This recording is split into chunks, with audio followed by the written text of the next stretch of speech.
भाई नहीं, तुम मेरे को एक चीज़ समझा दो, एक चीज़, ठीक है, कि कैसे क्लब जो पिछले सीज़न 15th पोजीशन फिनिश करा था ना, उसके पास चैम्पियंस लीग है।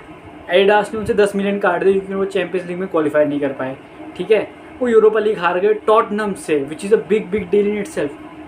वो ट्रांसफर मार्केट में ऐसे कैसे मूव कर रहा है कि मतलब यूनाइटेड भाई 15वीं पोजीशन में फिनिश करी थी फॉर गॉड सेक भाई।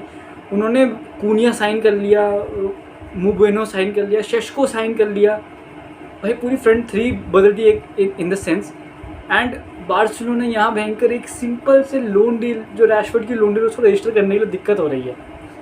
भाई मैं कैसे बताऊँगा अपने बच्चों को कि भाई एक क्लब था जो पिछले सीज़न ट्रेबल जीता था, मतलब वो डोमेस्टिक ट्रेबल जीता था, उसको एक प्लेयर को रजिस्टर करने के लाले पड़ रहे हैं। और एक क्लब जो 15वीं पोजीशन पे फिनिश करा था प्रीमियर लीग में, वो ऐसे ऐसे धुआंधार मार्केट में एकदम ऐसे बुगाटी लेके घूम रहा है, और जो मिल रहा है उसको बिठा रहा है गाड़ी में एकदम ओला टाइप, कि जो भी मिल रहा है शशको तू बैठ, ये सब भाई।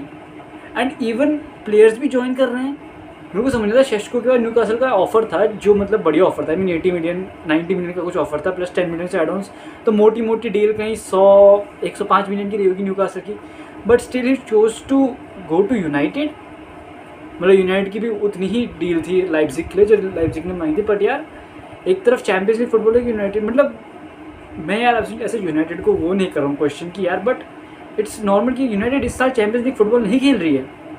And yet somehow good players, मैं क्लास प्लेयर्स नहीं कहूँगी क्योंकि ये प्रूवन नहीं है, good players have gone to United भाई। Good players, Cunha is good, Mbeumo is good जो उसका नाम है, एंड शेशको इज़ मतलब राइजिंग है, बट ठीक तो है ही भाई। भाई खतरन में तो कभी कभी भाई ऐसा लगता है ना कि मतलब क्या क्या ऐसा क्या बिगाड़ा, ऐसा क्या बार्तिम्यू ने करा भाई उस टाइम जो अब इतना भुगतना पड़ रहा है भाई। क्योंकि 3 सक्सेसफुल थर्ड ट्रांसफर विंडो है जिसमें हम प्लेयर्स को रजिस्टर करने में बारसा को दिक्कत आ रही है। और भाई जितना बारसा ऑन द पिच सही खेल रही है, उससे कहीं गुना बुरा बारसा ऑफ द पिच चल रही है भाई। जो ये चल रहे हैं टर स्टेगन का ड्रामा, वो भाई ही मतलब टर स्टेगन का I will let you know drama क्या चल रहा है। कि ड्रामा ये चल रहा है कि Ter Stegen has gone through I think shoulder surgery और I don't know back surgery. तो उसका बारसा ने बोलता है कि इसको 4-5 महीने लगेंगे वापस आने में। तो ललीगा की क्या रूल है कि ललीगा अगर मान लो तुम्हारा कोई प्लेयर है वो लॉन्ग टर्म इंजरी पे जाता है, तो तुम उसकी 80% सैलरी यूज़ कर सकते हो दूसरे प्लेयर को एडजस्ट करने में या फिर उनको वो कराने के लिए, क्या कहते हैं, ललीगा में रजिस्टर कराने के लिए। बट टर स्टेगन ने भाई अपना बिल्कुल वो इंस्टाग्राम पे आके उसने अपनी बिल्कुल लिख दिया कि भाई मेरी ये इंजरी है और बस मेरे को क्या ज़्यादा 3 महीने लगेंगे। एंड अगर उसने सामने से खुद बोले कि 3 महीने लगेंगे, तो अगर इनकेस अगर इंजरी 3 महीने ज़्यादा की होती है तो 80% तुम प्लेयर की सैलरी यूज़ कर सकते हो, और अगर 3 महीने या 3 महीने से कम की होती है तो 50% तुम सैलरी यूज़ कर सकते हो। तो टर स्टेगन ने खेल दिया यहाँ बार्सिलोना को। एंड नाउ बारसा टर स्टेगन की बहुत वो चल रही है कि वो फ़ोन नहीं उठा रहा है बारसा के, वो मतलब जो पेपर्स हैं मतलब सर्जरी के या जितना सा टाइम लगेगा वो शेयर नहीं कर रहा है बारसा के बोर्ड के साथ। लपोर्ता मतलब आई थिंक उसकी कैप्टनसी भी छीन ली गई है अब। I think Frenkie de Jong is the front runner for the captaincy. ये कुछ चल रहा है मतलब।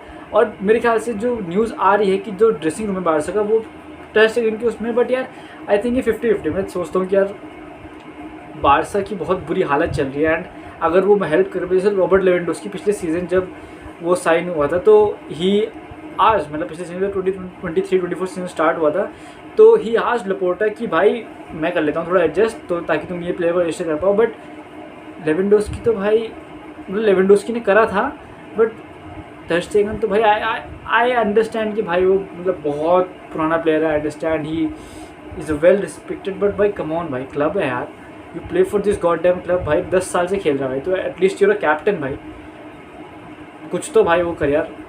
अब मुझे पता है कि यार अंडर द टेबल बहुत ड्रामा चल रहा होगा, बट भाई जब तक बारसा मतलब मैं तो यही सोचता हूँ भाई जब तक ऑन द फील्ड सही है तब तक भाई ठीक है। जैसी जो of the field drama on the field players को वो करने लग गया एम्फोसाइज या फिर इफेक्ट करने लग गया भाई, उस समय खेल खत्म है। फिर ये ड्रेसिंग रूम टूटेगा, फिर ये प्लेयर्स टूटेंगे, फिर इन्हें बेचने पड़ेंगे धड़ाधड़ रजिस्टर वैसे नहीं कर पा रहे।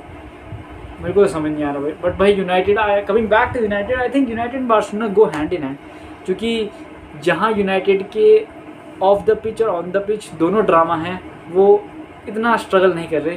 बट बारसा की ऑन द पिच इतने ड्रामा नहीं, इतने ऑफ द पिच हैं, बट वो स्ट्रगल कर रही है financially. So yeah United I think भाई, बट यूनाइटेड ने भाई पूरा चेंज कर दिया भाई अमोरियम के सिस्टम में. अब वो यूनाइटेड आई थिंक ब्राइटन के वो प्लेयर के पास जा रही है, क्या नाम है उसका, बर्नार्डा पता नहीं क्या नाम है, I don't know. And Amorim feels like that he is the perfect fit for his system which I think he is. But I think यार अमोरियम के सिस्टम में दिक्कत है क्योंकि अमोरियम विंग बैक्स यूज़ करता है. तो इफ़ अगर ये अमोरियम काम नहीं करा, समझ रहे हो तुम, अगर अमोरियम नहीं काम करा यूनाइटेड में और उसे सैक कर दिया गया तो यूनाइटेड को फिर से रिवैम्प करना पड़ेगा क्योंकि नया मैनेजर आएगा, वो विंगर्स मांगेगा. अब नया मैनेजर तो विंग बैक्स के साथ कर नहीं सकता काम, उस तो विंगर्स ही चाहिए रहेंगे, तो पूरा सिस्टम चेंज होएगा, फिर प्लेयर आएंगे जाएंगे, ऐसे करते करते बहुत कुछ हो जाएगा. So that is that. And भाई I think this is the drama of the two big clubs known as Manchester United and Barcelona. And I will keep you posted with the next जो भी कुछ होगा. And ये भाई John Campbell trophy आ रही है भाई, वो भी देखेंगे. Bye bye.